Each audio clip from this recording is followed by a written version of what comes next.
how to have healthy relationships. Let's talk about it.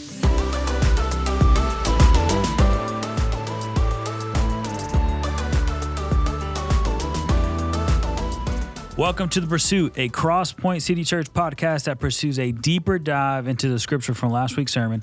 I'm Carlos Fernandez, and I'm here with Lane Ruman and our lead pastor, James Griffin. What's going on, y'all? Good to see you, fellas. Yeah? Good to be here. What's up, Laney?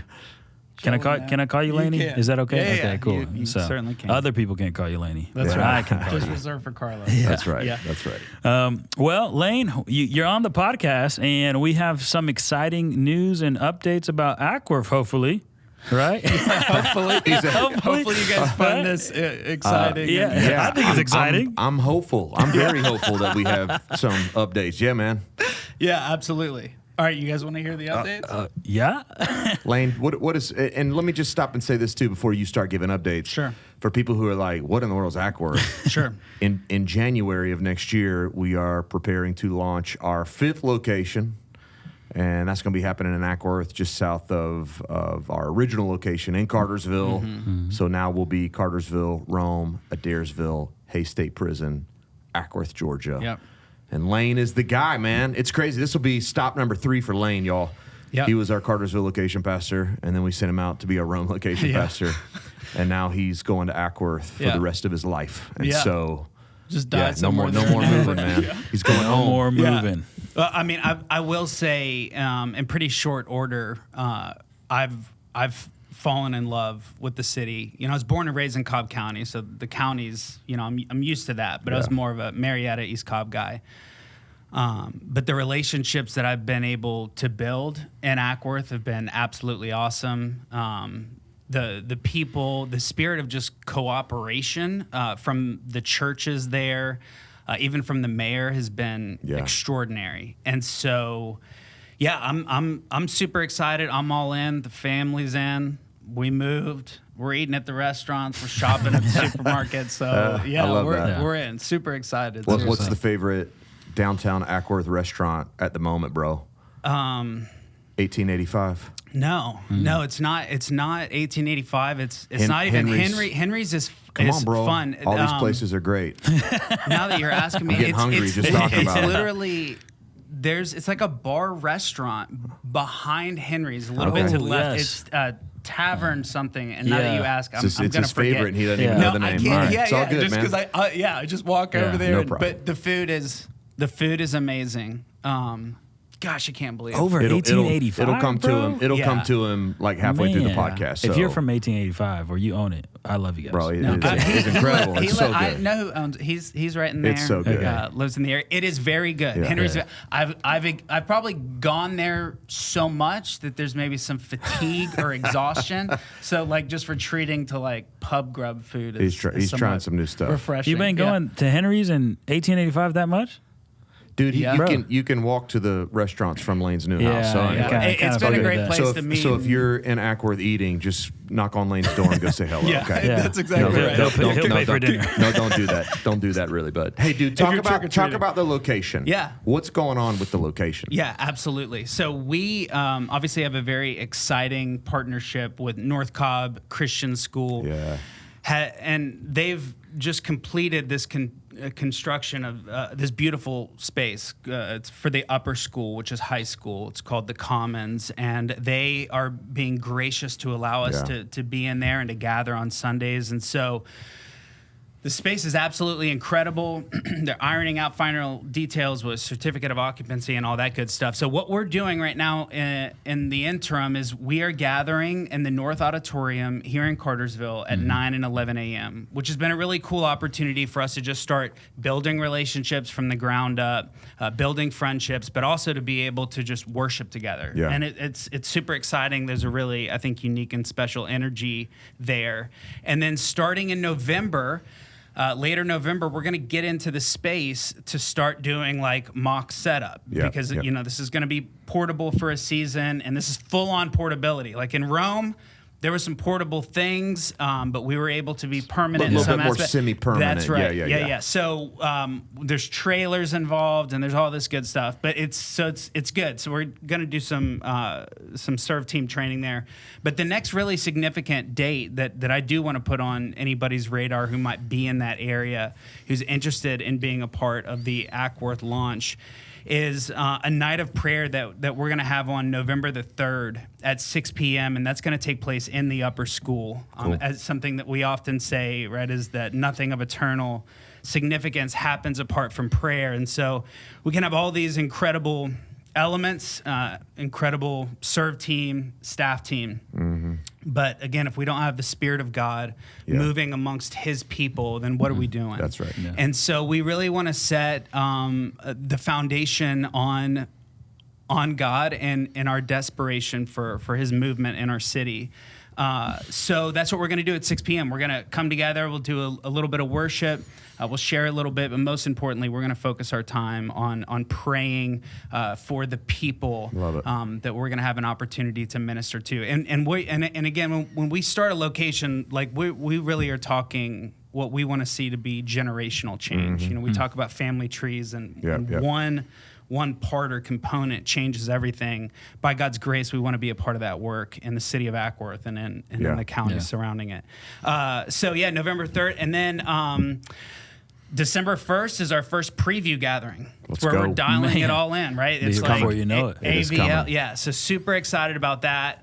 So serve team, if you're a part of it, be there. It's going to be great.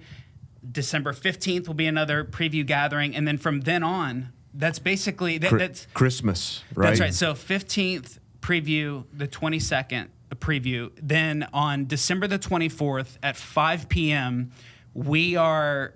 That's it. That's like, hey, open to the community. We want everybody to come and hang, be a part of a Christmas gathering. Yes. And we're off and running. That's right. Exactly right. Wow. So that will be technically our soft launch. Then come January 5th will be the full on. But yeah, friends, family.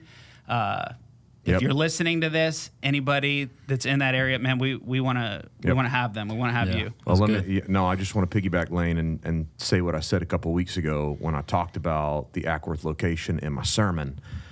If you're listening and you're still driving to Cartersville from that area, we love you, but we really want you to go there. Mm-hmm. For sure. We really want you to stop coming here, and we want you to go there because we want to reach more people with the gospel, man. The only way to do that is to send out missionaries. And this really is a missional opportunity for us as a church. That's right. We don't start locations just to start locations. Right. The goal is not just to do more gatherings in more places. It's to get the gospel to more people in more places. And so we really want to send folks out. I know I've talked to a lot of people who are like, well, I'm praying about going. Now's the time where it's like, we just need to decide that you're going. Yeah. And I'm not trying to negate the importance of prayer. At some point, you just got to make a decision. Mm-hmm. And so if that is your community, I really want you to consider going and being a part of this. And I love the opportunities that you put before people. This is a great way for people just to go, peek their head in the door, check it out, build some relationships. So November 3rd, night of prayer at North Cobb. Mm-hmm. In December, we got preview gatherings coming up. Mm-hmm. Lane, the easiest way for people to get all the info. Yeah. How do they get it? So text Ackworth to 22722. You'll just put in a very little amount of information. I'll personally reach out to you, answer any questions, give clarity, all that good stuff. But I'd love to be able to do that. So that would be the best way to reach out and connect. Yeah. Sweet. Yep. Or come hang with you in the North Auditorium on Sunday morning. For sure. Start doing that. That's it's right. a party. Yep. Yeah. I love it. But that's awesome, man. I love the fact that we're planting locations, and it's just saying, and it's telling people, hey, we're going to be there for a while. Yeah. That's exactly right. So don't think this is just because we're portable, we're only going to be here for a season. Nah. We want to be there for life. That's so right. That's I love that. exactly right. So, okay, hey, before we transition, Center Street Tavern. Sorry, Center Street. I just had to say You that. remember. Yeah, Yeah. in 1885, amazing. Henry's amazing. This is like reliable pub Heck yeah, grub. man. Yeah. I love So that. if you don't see him in the North Auditorium or at the Ackworth location, he'll be at Center Street Tavern from Monday through Thursday, 9 to 4.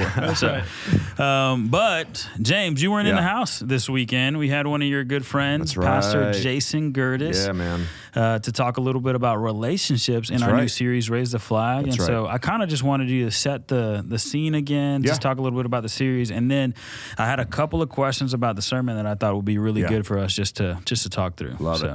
Nah, man, this series is a very important one. So we're doing this Raise the Flag series at the midpoint of our 2-year All to Him discipleship journey. And you guys know the primary goal of the journey is that every person in our church would participate by asking one big question. Am I giving my all to the one who gave his all for me, or are there areas of my life that still aren't fully surrendered, all right? And so this series, Raise the Flag, what we're doing is we are asking people to consider different areas of their lives and to really ask that question about that area. All right, have I truly surrendered my relationships? Have I truly surrendered my time, my body, my money to the Lord? And so we started week 1 by talking about control, because this really is what it's about. This is a control issue. Who is in control of my life? Is it me or is it Jesus? And so Gertis, my boy, Pastor Jason from Revolution Church in Canton, came in, preached for us this weekend, and he talked specifically about relationships from Matthew chapter 10. I threw him a really easy passage. Yeah, man. It's a tough. He did a great job with it. Great job with it. But yep, that was it, man. The flag of relationships. Who's calling the shots there? Is it you or is it Jesus? That's it. No, that's so good. And I would say it is a difficult thing to talk about because it's so counter to what we hear in culture. And so one of the questions I had is, why do certain relationships stand in the way of us following Jesus? You know, like why would Jesus even say this? And I know he was talking to the 12 and there was reasons behind it. But when you start to dig in, like our relationships are usually one of the biggest hurdles for us. And so I thought it'd be cool, just since you didn't teach about it, to talk about why they stand in the way of us following Jesus. Yeah. Well, you know, one of the first thoughts that comes to my mind, and Jason talked about it, was just this whole idea of people pleasing. When I think about the person that would allow a relationship with someone to get in the way of their relationship with Jesus, oftentimes what I see is this people pleasing mentality in that person, right? It's like, okay, I'm going to do whatever I have to do to please them, to appease them, to gain their acceptance, to gain their approval, whatever that looks like, even if it means compromising in my relationship with Jesus. So if I have to say no to him to get them to notice me, praise me, celebrate me, accept me, whatever it is, then I'm willing to say no to him to do that. And I don't even know that it's always a conscious decision that people make. Oh, this is what I'm going to set out to do. You know, I'm going to compromise in my relationship with Jesus for that person. But I think we can just get like a degree off at times in our pursuit of the Lord. And then before we know it, we're compromising. We've become very passive in our pursuit of Jesus. We're starting to make decisions almost in a subconscious manner because we haven't practiced his presence. We haven't been in his word. We haven't spent time to be in communion with him. And so the relationship's not shaping us or forming us. So now we're being shaped and formed by these other relationships, and we're being drawn into different directions as a result. So this is one of those things that we have to pay very, very close attention to. And I think we've got to ask hard questions each and every day about the relationships that we're in. You know, are these helping me toward Christ, or are they pulling me away from Christ? And based on the answer, we might have to make some hard decisions in what we do with those relationships. For sure. Yeah, no, for sure. They're either going to help you in your relationship with Jesus or they're going to hurt you, you know? And I think that I love the fact that you say sometimes we just like, that's just our default. Like, it's not like we're doing it on purpose. But it's the fact that we don't even know that we're putting this person in front of Jesus, and that's crazy because I see that a lot, and obviously in dating relationships for young adults. But I see it a lot with people with their kids, and it affects a lot of areas. But I do believe like it's just our default. Sometimes, not all the time. Well, the whole flesh idea that Gertis talked about. You know, we all have a part of us called the flesh. It's broken. It's always drawn us away from God and towards sin. And the tendency, the natural tendency or default of the flesh is not to prioritize Christ. It is to prioritize self. And whenever I'm prioritizing self, well, I'm not going to seek to honor Christ. I'm going to seek to gain the approval of others because it's all about me, man. It's not about him. It's about me. And so if I've got to compromise in my relationship with him to get what I want from them, these other people, well, I'm going to do it because the flesh has me at the center of all things, which is why we have to war against that thing every day, man. It's trying to kill us. Yeah. Yeah. Yeah. And I think there's that constant temptation, especially if you're early on in your faith, certainly if you don't know the Lord, to just try and look to other people to fill something in you that they don't have the power to fill. You know, you look for fulfillment, peace, identity in someone else, and each and every time without fail, it will end in disaster because, again, those people cannot bear the weight of what you're looking for. That's right. Only God can. That's right. And so that's why I think it's why it's easy to put people over God, while at the same time it's also going to be the very thing that's normally driving a ton of chaos in your life until those things are ordered correctly. Lord knows I've done it. Yeah. Plenty of times. Yeah. And but it's real, you know? So acknowledging that, I think, is important. Are there any specific relationships that come to you or come to mind for you, Lane, where you're like, I've done this? Like, Well, I mean, before being married, before being saved, dating. You spoke to it, Carla. It's especially when you're kind of figuring out who you are and some of those insecurities that seem like, man, they're huge when you're younger. And so you just look towards a woman to be able to fill that. Like, man, if I could just date her, then, you know what I'm saying? And it's this pursuit. And I've seen guys, 30s, 40s, 50s, that are still doing the same chase. As soon as I'm with her, then. And yet you look back at all the previous chapters and those people couldn't bear the weight. And the next one, however hot she is or whatever, will also fail. Because, again, there's a pursuit of, whether they know it or not, of God. And so long as that's being put on people, it'll end in disaster and, frankly, divorce each and every time. So that's what I've wrestled most deeply with in the past, for sure. Yeah. Dude, I think you bring up a very, very important point. And it's something that I think all of us have believed at times about relationships. If I can just have that specific type of relationship with that kind of person, then I will be satisfied. I will be fulfilled. And it could be a dating relationship, could be in marriage, could be a friendship, whatever it might be. But again, this human tendency, and as people, we're created for relationships. Sure. So like the desire to feel a sense of belonging or to feel a sense of love, it's good, it's right, it's godly, but if we're not dangerous, we can pervert it, okay? And we can start trusting in people to do for us what only Christ can do for us. And I think that is the lie that we all believe at times. It's like, even in marriage, it's like, well, it's my spouse's job to satisfy or give me joy or provide contentment or to be my savior. I'm like, all right, well, good luck with that, bro. You're trusting in a sinner to give you what you need, and they're going to fail you. Yeah.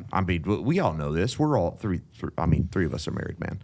We fail our wives, and at times they fail us. And if you're putting all your hope and trust in a spouse, dude, it's just going to be like up and down constantly. Same with friendships, man. Like even your closest friends can let you down at times. They can stab you in the back. They can hurt you. They can do something that they didn't mean to do, and all of a sudden it's ruined your day. If you're trusting in people to meet internal needs, spiritual needs, right, you are in trouble. For sure. Because they can't do it. Yeah. And you putting that on them is unfair to them. Because you're looking to them as a savior type, and they can't save you in that way. That's right. Like another person, and this is where we just got to be real, okay? People cannot give you joy, and I mean eternal, spiritual, lasting, unfading, unshakable joy, okay? I'm not saying like you can't get joy at a relationship, so don't hear me saying that. But I'm saying, man, when it comes to the type of joy and peace and contentment that only comes from Christ, a human person cannot give you that. That's right. And if you're trusting in a relationship for that, you will be sadly disappointed. And you're going to be a miserable person. Yeah. No, that's so good. I think Gertis talked about it a little bit in his sermon where he says, even like you touched on marriage, marriage isn't supposed to be for your happiness. It's supposed to be for your holiness, Right. you Yeah. know? Yeah, that and was just good. thinking about, I put down just like the purpose of relationships, right? The purpose of relationship isn't to give you everything you need and want. That is God, and that's what he does. That's right. Now, relationships are supposed to be because we are not meant to be alone. So they're supposed to give you companionship and some other things, Right. depending on the relationship type, right? And so I think that for us, when we put our earthly relationships over our heavenly relationship, there's a danger to it, and we even start to hate God, we start to hate people, we start to become more isolated because it's not giving us the things that we want, you know? And just like you said, people are going to hurt you, and you're going to hurt people. That's right. And so that is not a good place to put all your cards, all your chips in it, like people say. So I would say and it's just a reordering. And so one thing that I thought we learned from the passage is that Jesus was supposed to take top priority in our lives. So he's not supposed to be second. He's not supposed to be on this list. And I think you say that a lot. He's not supposed to be on the list. He's the paper. He's the paper the list is on. That's You right. know? That's right. So let's talk about this in specific areas. How does this work for marriage, for parenting, for dating, and for friendships? You know, because I think this is where it gets really, really difficult for people to actually apply it. Well, no doubt, and I'll just make a general statement, and we can kind of dig into the specifics, right? We can all kind of offer up our ideas, but again, in a general sense, what we are saying here is that it must be Christ over every relationship. Okay, so it's not just that Jesus is first on my list of relationships. So don't think about it like that. Jesus is number one, my spouse is number two, my kids are number three, my friends are number four. But think about these relationships, and then Christ is over all of them, right? Like Christ is the umbrella over every relationship in my life. So even in the text, when Jesus is talking about acknowledging him before men, this is the point, man, is that we would acknowledge him in the presence of people, before people in essence, but that we would acknowledge him before in terms of order or rank, that he would be Lord over every relationship, that he would rule and reign over every relationship, over my marriage, over my parenting, over my friendships. The list goes on and on and on. So I think we got to frame it rightly when we say Jesus is first or Jesus is before, right? So think about it in terms of he's Lord over all. So the beauty of applying this, and this is what I want all of our listeners to understand, until you figure that out, none of your relationships will be what they are meant to be. Yeah. No, that's good. Okay? So the best thing that you can do for your relationships is to put Jesus before them all. Okay? If you want what we're about to talk about to function rightly and to do for you what you want these relationships to do, then Christ must be Lord over every relationship. Okay? So let's talk marriage. I'm going to give people some free marriage advice. You ready? Okay. The reason your marriage is so busted is because Jesus ain't Lord over your marriage. All right? I mean, it's just the truth, dude. Just say busted. You don't marry busted. But bro, we listen, man. We see it all the time. That's true. And let me just be vulnerable and personal and real, dude. I've experienced it in my own marriage. Yeah. Whenever Amber and I have struggled over the years in marriage, we've been married for 20 years now. The reason for it is we've gotten off here. It's like, you know, I'm expecting her to do things for me, she can. She's expecting me to do things for her, she can. And you know, one of us or both of us isn't prioritizing Christ like we need to. He's just not Lord over the marriage, so we're struggling. And so I just want to be simplistic, and I know I'm being overly simplistic, but if you're struggling in your marriage today, my bet would be that either one or both of you, you're just not pursuing Christ, and he's not ruling and reigning over the marriage relationship, okay? Yeah. The best thing you can do as a husband is to love Jesus more than you love your wife. And the best thing that you can do as a wife is to love Jesus more than you love your husband. Have you guys ever seen that marriage triangle thing? Yeah, You seen where this? Where is it the circle just It's a triangle, Lane. It's 3 sides. But wait, is there not a circle there's outside of it? I thought, hey, listen, okay, I saw a different diagram that had a triangle inside of a circle. I believe Lane you. is- I Lane is- believe you saw a different diagram. Lane, It's Lane is okay. confused on his shapes today. It's okay, man. No, Man, I know what So- you would talk about. No. So the whole idea of again, man, I've seen it, I've used it over the years, but the whole idea of the marriage triangle is that you have God at the top, right? And then you've got Lane. That you- one. Oh my God. Of The course, thing I that know kills that me, one. he said triangle. I wasn't on the advanced circle. ones. Yeah, I it's all was a- good, man. We'll draw some pictures later. But husband and wife are at the bottom, and the whole idea is that as a husband and wife pursue the Lord, that they draw closer together. And I think the struggle with a lot of husbands and wives is they try to draw closer together without pursuing the Lord, and that just Yeah. creates problems, right? And so Jesus has to be at the center of your marriage for your marriage relationship to work. The only way it works is for you to love Jesus more than you love your spouse. Yeah. Well, you can't love your wife right until you love God with all your mind, soul, heart, and strength. Like that. If we could begin to understand that, Yeah. then our marriage relationship will be better. You serve your wife better when you love God with all your heart, Yeah, soul, man. mind, and strength. Yep. You're not selfish. I Yep. mean, you're gonna humbly serve. You're gonna lead. You're gonna protect. You're gonna provide, and you're gonna love. All those things are gonna happen when you love God first. And I just love that. Like there's no way to properly do that in any relationship, especially marriage. And I love the fact that you said that your marriage is, I won't say broken, but messed up or not going as well as you thought it would. And it's because of that thing, right? And Yeah. you're probably trying to love her as much as you can, but you're getting in the way because God needs to be first in that order. Yeah. So I love that. And it has to be both spouses Yeah. loving God like you're talking about. It can't just be one. It's got to be both for the marriage relationship to work. What we have to remember as well is that marriage is God's institution. Yeah. Yep. It's his idea. He came up with that relationship. Yeah. Right. And the whole idea of marriage is that, a dude would leave mom and dad and hold fast to his wife, and the two would become one flesh, and they have a bunch of babies, and then all of a sudden we'd have families, and society would flourish because of flourishing families, but it starts with the marriage relationship. My point in all that is to say this, that God is the expert in how that relationship is meant to work. Yeah. You are not the expert. It's God's. He created it. He owns it. It's his.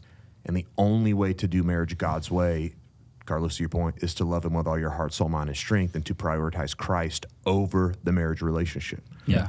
Yeah, I still cannot comprehend how people can be married long term that don't believe in God.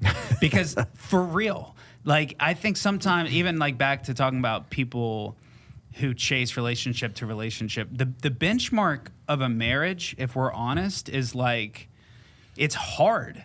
As soon as it's not hard, something's going wrong. It is a fight, not with one another, but against the flesh, right? And so if marriage truly is God's institution, then one of the ways that even our community can see the gospel embodied is through marriage and through sacrifice and service, even to the point of death, which is what we see in Jesus.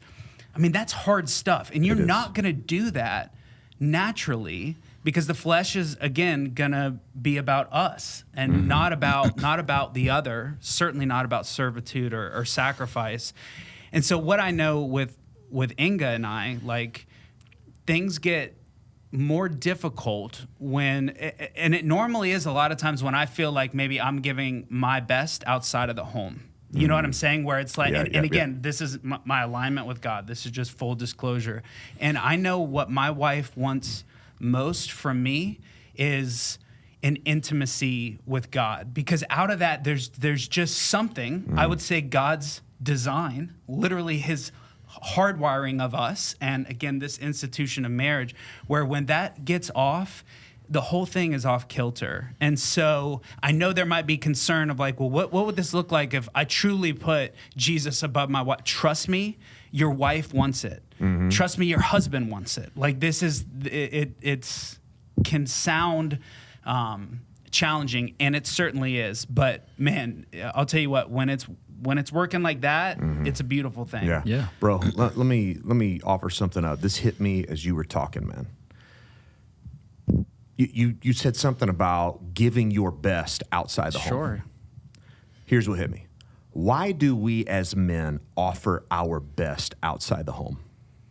Well, I think it goes back to this whole idea of people pleasing, fear of man, because I want the approval of man, or because I fear people. Man, I put in all these long hours and I give my best to my job, or it's all about my boys and my hobbies or whatever.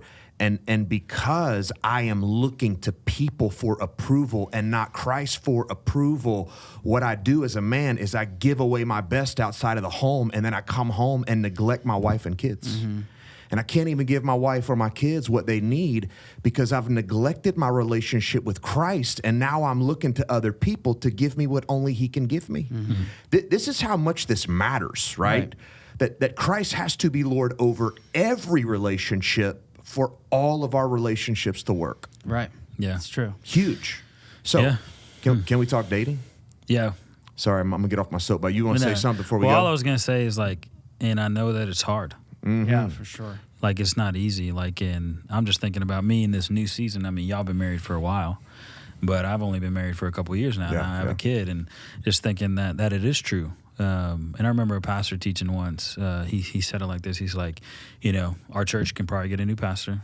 Your job can probably get a new That's right. supervisor That's and right. salesman. That team can get a new player, but your family can't get a new. Yeah. That's exactly right. Your wife can't get a new husband, and so like I think we trade the things, like we trade this time that we're supposed to spend with our family. And I'm not gonna lie, it's been a struggle for me because I'm super busy. Yeah. And by the time I get home, I'm exhausted. Yeah. But one thing, and it's one of our like core values as staff to lead from the overflow. That's right. Like we can't lead our families right if we're not leading from an overflowing cup. That's and right. you can only get your cup overflowing Yeah. if you spend time with God and love Him with that's all it. your heart, mind, soul, and strength. exactly and so right. just to encourage somebody, I mean, I'm still learning how to do this right, and if you're there, it's okay. It's we're all learning together, and I love the fact that you were transparent to say like I give it sometimes the best outside the home. I mean, thanks for being honest. Cause Well, that was an example, but I'm joking. My wife, but that's real, and It I is do real. think like it's what real you for guys a are lot of men. Yeah, for sure. Yeah, For sure. it is, man. Yeah. But I appreciate, and one of you guys said earlier, it is a fight, bro. It's a daily fight. Yeah. And part of this is just about killing the flesh, man, putting the flesh to death. Because a lot of this stuff that we're talking about is a direct result of that, man. It's just you making it all about you. Yeah. So I'll say this, let me talk about dating, because Carlos, what you shared took me back to something a mentor has said to me. So my guy Larry Osborne, who I was hanging out with last week in San Diego, I have heard him say to our group, and this line has stuck with me over the years, that as a man, and even as a pastor, this applies to business leaders, whatever, but as men, he said, you're always going to disappoint someone. Don't disappoint those who matter most. He's talking about our wives and our kids. You're always going to disappoint someone. Don't disappoint those who matter most. And then he was quick to remind us, dude, there's going to be one group of people with you while you're on your deathbed at the end of it all. It ain't going to be the people in your congregation. It's not going to be all your employees who worked for you. It's going to be those people in your house. Don't disappoint those people.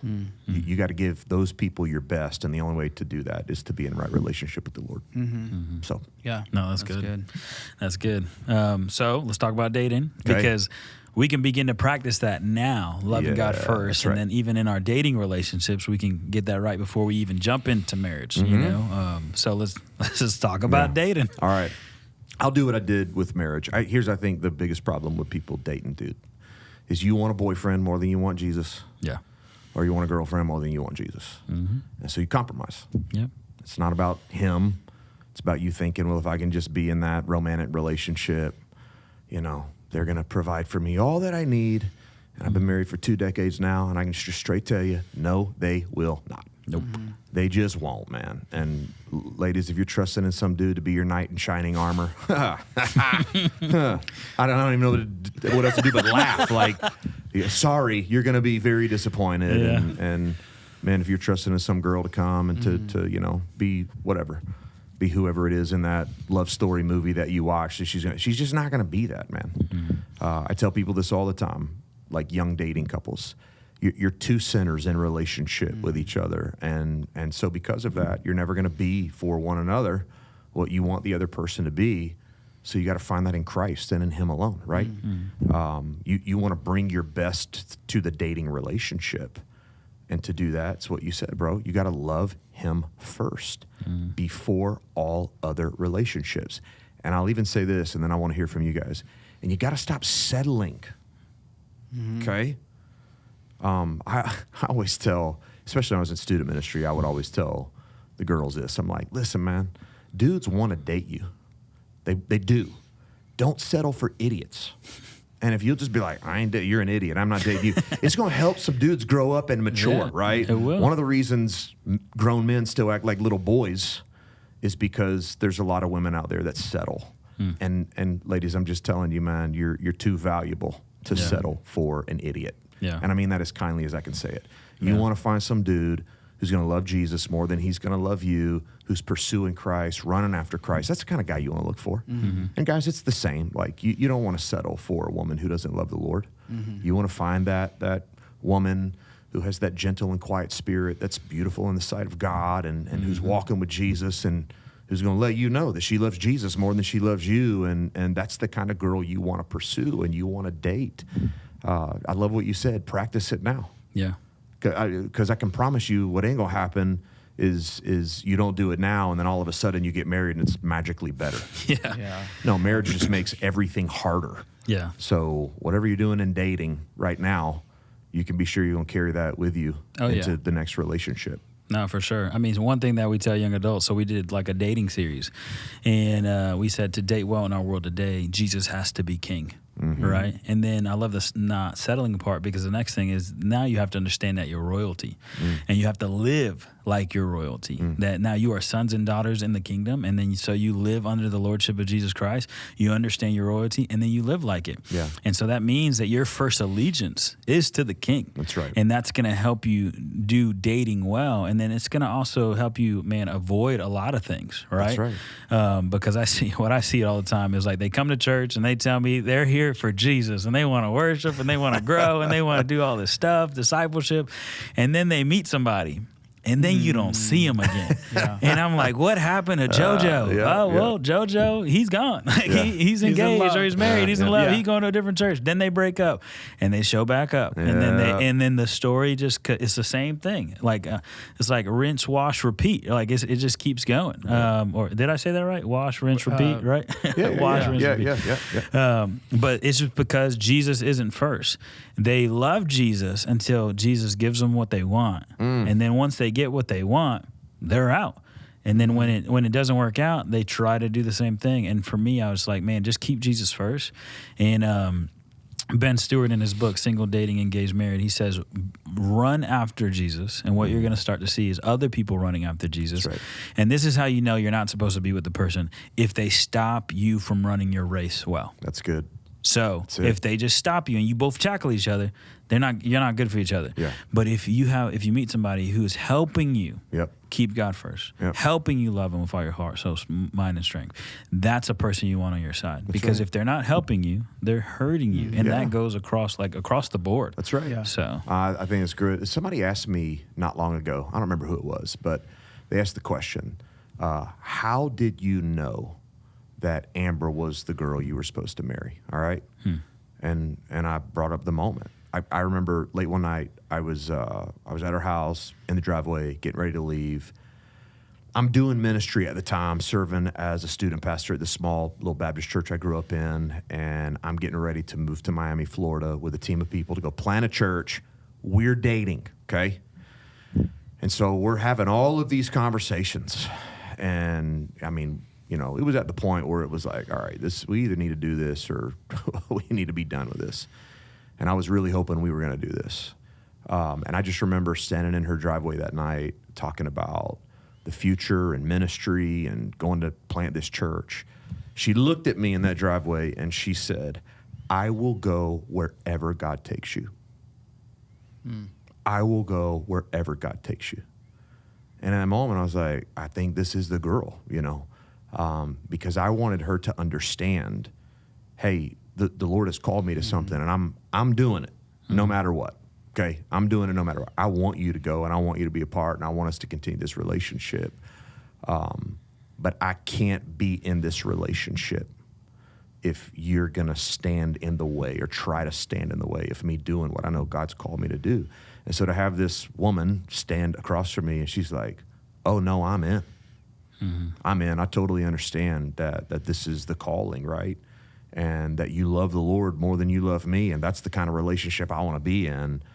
That was the moment. And so I would say to anybody in a dating relationship, you got to look for moments like that that would alert you to the fact that this person that I'm dating understands their place. Yeah. And their place is second. Christ is first. Yeah. And then you need to understand that for them, you're second. Yeah. You don't get to be first. Like, how dare you try to take the place of Christ as Lord in their life? Yeah. You don't get to be that. And so, here we are, 2 decades of marriage, and we've been doing ministry side by side for a long time. And we have tried. We haven't always been perfect, but we have tried to love Christ more than the other person. And so far, 20 years in, it's worked out decently well. Well, I was just going to say this matters because the stakes are super high. If you don't have God in his rightful place in your life, like what you said, I think about the things that I, air quote, wanted when I was dating. Lord help me if I had gotten the things that I'd wanted. You know what I'm saying? Yeah. And until the Lord, by his grace, moved, in powerful ways in my life, then I started to order how I viewed women, what was important to me. Because when you lock it down and you get married, you have kids. Yep. And you're with the wrong person. We've probably all seen it. It is like a train wreck that just never completes. Yeah. It is destruction. So the stakes are super high. This is advice, but it's like, dude, you need to take this real seriously. Well, to your point, bro, the second greatest decision you will ever make in your life is who you marry. Right. The first greatest decision you will ever make in your life is what you do with Jesus. Right. Will you surrender your life in faith to his lordship, or will you not? And then the second greatest decision you will ever make in life is that person that you decide to spend the rest of your life with. And that is a decision that starts in dating. You will ultimately marry the type of person that you've been on dating. oh yeah. And so you got to be really intentional about, again, finding that young man or that young woman who is pursuing the Lord and who will put Christ before you. Yeah. And loving God will help you not to settle. That's right. There's no way, there's no scenario that you're giving God your best, your everything, that you're going to settle for, JoJo that don't love God. It's just not going to happen. That's right. That's right. And so I just think if you keep him first, you're not going to settle. But I love the fact that you said that there was a moment, and I tell young adults all the time, there's there's a moment or moments where you see that. And the same thing happened with me and Kara.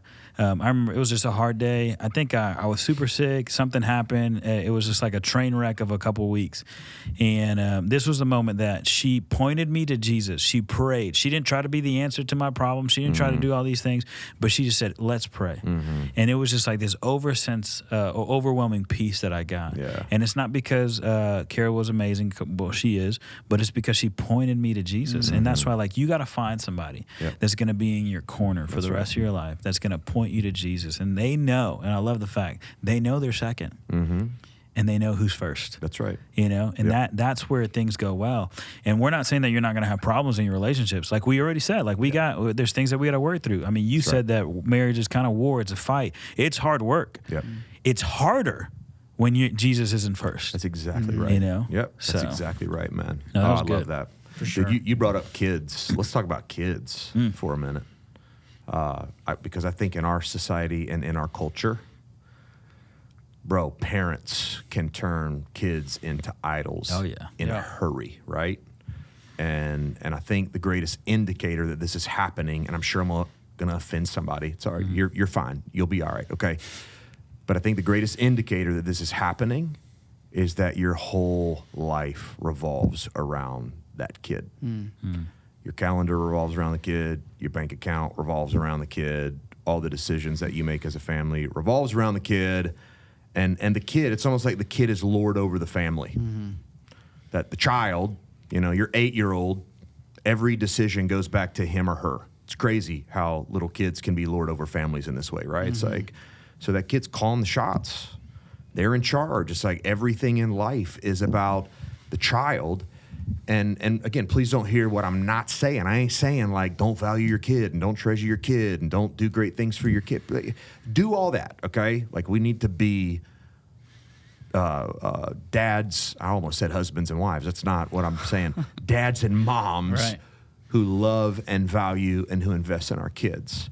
But when you do that at the expense of Christ, that's where you get into trouble, man. When the kid is lord over the family and Christ is not lord over the family, and your whole life revolves around the child and not Jesus, that's where things get off, man. And then you start raising a little hellion, you know? Yeah, for sure. Because that kid thinks it's all about them all the time. Oh, yeah. And it can't be. Yeah. I'm I mean, that's something that I am aware of the temptation of. I've got a 7-week-old now and a 3.5-year-old. So I haven't entered the world of sports and, all those things, which I know is coming at some point. But I'm aware of the temptation, especially with Elias earlier on. He had health stuff and whatever. And it was like, it's almost that thing where it's like, it can be paralyzing to think about your child. Yep. What to do, what not to do. And then for me, who just loves to worry about stuff and anxiety, God's working on me, and it's definitely a vehicle of sanctification and growth. But you start to elevate them above a sovereign God. Dude, good luck with that. I've been there. There's some dark corners 100%. and thinking like that. And yeah, I mean, I think what's helped me most is just remembering that this child is a gift from God, and he owns that gift. And of course he cares, and of course you have to steward that well. There's those things are real. But at the end of the day, they are his. Yep. Either trust it or don't, but if you don't, again, good luck. And again, you won't be the father or the mother, and certainly not the husband or the wife that God has called you to be, because it's that disordering stuff, which again can be easy to do, is super damaging. Yeah. So no, I think it's Bro, what you just said is so important. Parenting is stewardship. Man, we've got to get this, don't we? That parenting is stewardship, okay?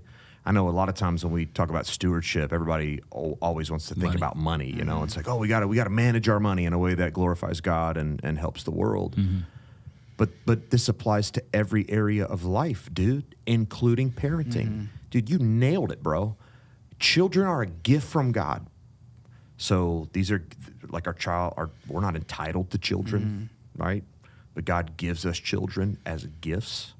And we are to steward these little people that God gives us for his glory and the good of the world, which means that as moms and dads, we have to raise them in a certain way, that we have to be moms and dads who would teach our kids what it means to love the Lord their God with all their heart, soul, mind, and strength, and to love their neighbors as they love themselves.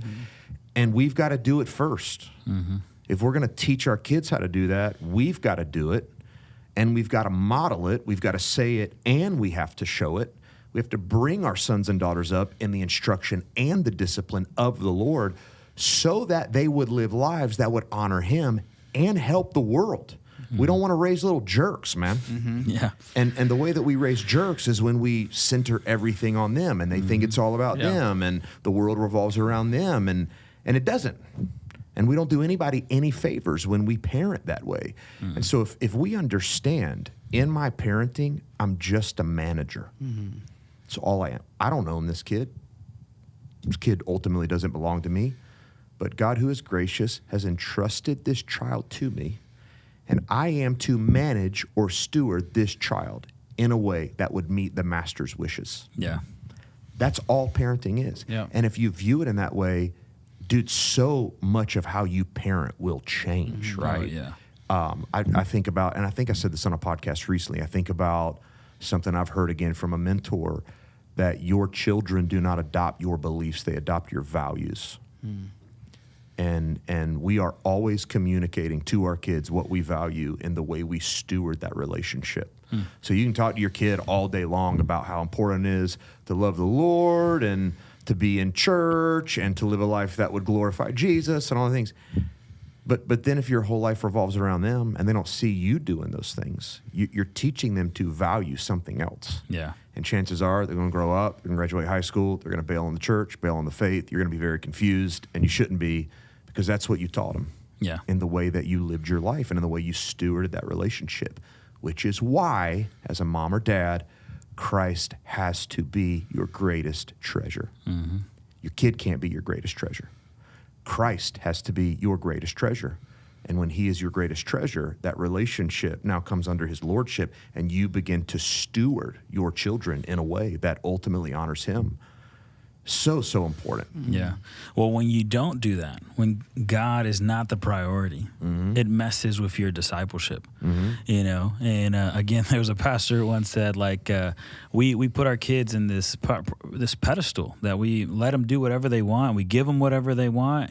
And I get it. Like, you want to give them the things that you didn't have, right, when you were little. I get it. I understand. But what you need to give them is a model for a good relationship with Jesus. That's what they really need to see.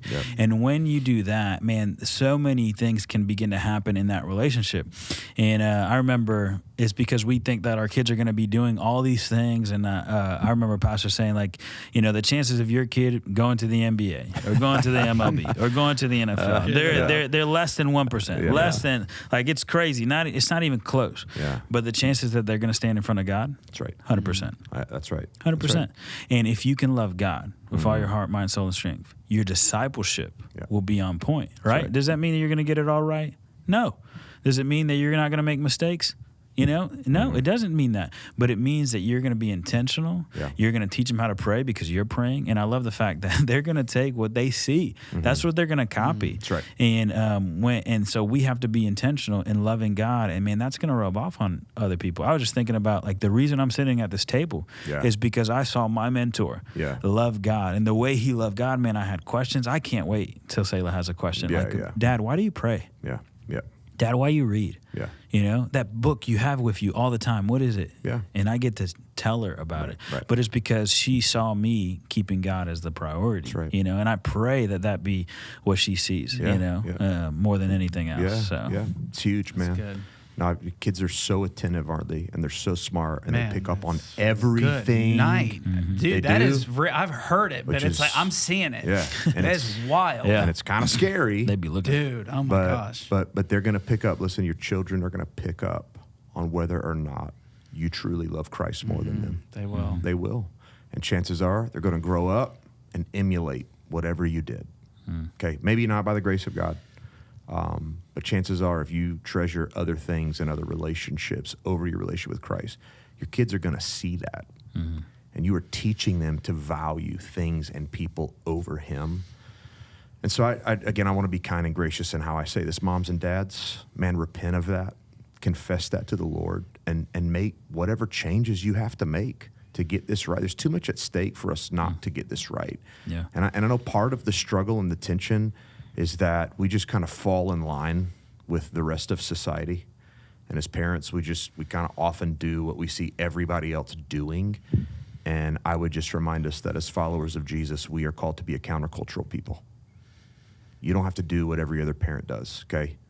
You don't have to do all the sports that everybody else does. You don't have to do all the technology that everybody else does. Like, it's okay to be the weird family. It's okay to be the weird parents. And you don't have to apologize for it. Like, your job as a mom or dad is to protect your kids from what could destroy them and to point them to the only one who can save them for all of eternity. And we've got to feel the weight of that as parents and take that job very, very seriously. No, that's so good, man.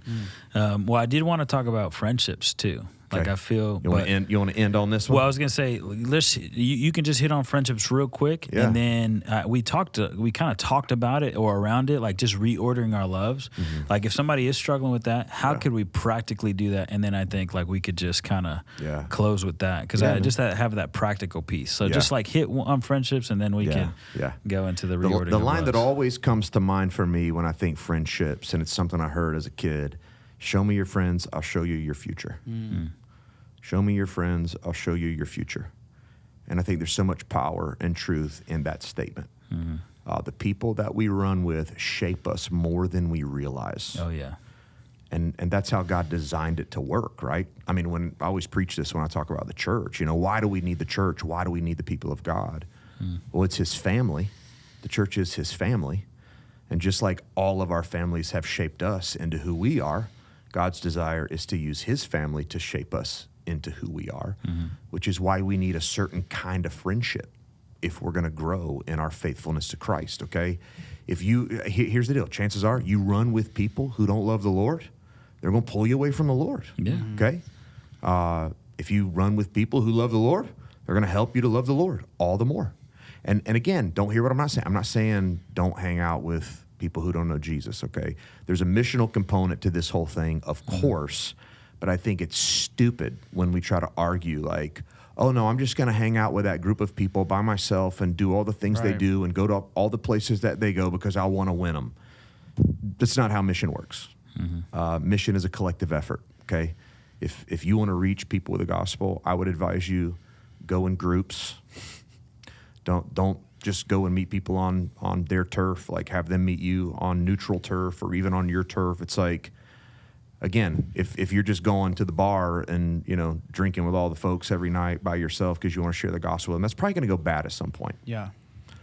But if it's like, hey, I'm going to take some friends and we're going to minister to this person and we're going to go hang in this spot, and that's a different approach, okay? But I'm saying like deep, abiding friendships, you need people who are running in the same direction as you and who are on the same path as you, who care about the same kingdom values as you, and who are ultimately going to go, all right, man, we're going to follow Jesus together. Those are the type of friendships that you need. Yeah. No, that's good. And in the passage, what he's talking about is like you might make some people mad, and that's okay. Of course. Like that means that they're just not going to be your best friend. And some friends are for a lifetime. Other friends are just for a season. That's a good word. Understand that. It's a good word. Yeah. But let's talk about reordering our loves, like reordering our affections. Just to finish, just to encourage somebody if they are struggling, if they have it all lopsided or whatever. How could we begin to, like you even told parents, just repent of that? Like, what are some good practical steps, and then we can kind of close with that. Yeah. Well, I think again, just going back to week 1, I want to acknowledge again. This is a control issue, okay? So I think you need enough awareness just to take a step back and go, all right, who is calling the shots in my relationships? Am I in charge of my relationships, or is Jesus in charge of my relationships? So you gotta have enough self-awareness to be honest and to ask that, right? Yeah. And then you got to come to grips with the truth that none of my relationships will ever work until my relationship with the Lord is working. And until you get to that spot where you just humbly acknowledge that, you're just going to struggle. Yeah. In whatever relationships you find yourself in. And so self-awareness, who's in charge, and then until Jesus is in charge, none of these relationships are going to work. And then, this is step 3, and we can't bypass this. We have to remember the gospel. This is the whole journey, right? That Christ gave his all for us. And we've got to stop and remember that we belong to a relational God who loved us, who pursued us, who put on human flesh to come and save us, that he's adopted us into his family as a loved son, a loved daughter. We've just got to take a step back and be enamored by the gospel, amazed by the gospel of Jesus Christ, because everything that we're calling people to do in terms of relationship is a response to that. It's not like, hey, work harder to be better at your relationships. Okay? No. It's see Christ, see who he is, see what he's done, and in response, surrender all of your relationships to him, knowing that until he is Lord over your relationships, they're just never going to work in the way that they're meant to work. And then Jesus becomes the priority. He's Lord, and you love him more than you love anybody else or anything else. He becomes the greatest treasure of your life. And then practically, you start bringing him in to those. That's where you got to ask the question, like, okay, what does Jesus say about how to do marriage? All right, I'm going to do it like that. Because that's what loving Jesus means, is that I obey him. What does Jesus say about how to parent my kids? Okay, well, I'm going to do that, because if I'm going to love Jesus in my parenting, I got to do it in the way he tells me to do parenting, and so on and so on. That would be my simple advice, to reorder your loves. Jesus has to be your first love. And until he is your first love, everything else is out of order. Yeah. So you got to go back to the gospel, and you've got to respond to the gospel by surrendering every area of your life to his lordship. That's it. Yeah. No, I love that. And just to tell everybody, we want to help you with that. Yeah. I mean, that's why we're here. That's why we exist, to relentlessly pursue those far from God and to help them know and follow Jesus. So we want to help you do that. And so if you need help, you just contact us, man. Yeah. I mean, we have next steps, we have groups, we have counseling, we have all those things that can help you. But yeah, that's a good place to stop. So just thanks again for listening. And as you go, we want you to know that we love you, we're here for you, and we'll see you guys next time. Thank you for listening to this episode of The Pursuit with James Griffin. Be sure to subscribe and turn on notifications so you'll never miss an episode. If you have questions about the message, the scriptures, or faith in general, you can send them to us by texting the word question to the number 22722. For more information about our church or this podcast, please visit crosspointcity.com or follow us online at Crosspoint City. If you found value in this podcast, we would love it if you took time to like it and share it with a friend. Doing that will help more people know and follow Jesus. And finally, we want to invite you to join us each week for one of our gatherings in person or live on YouTube. We hope to see you soon.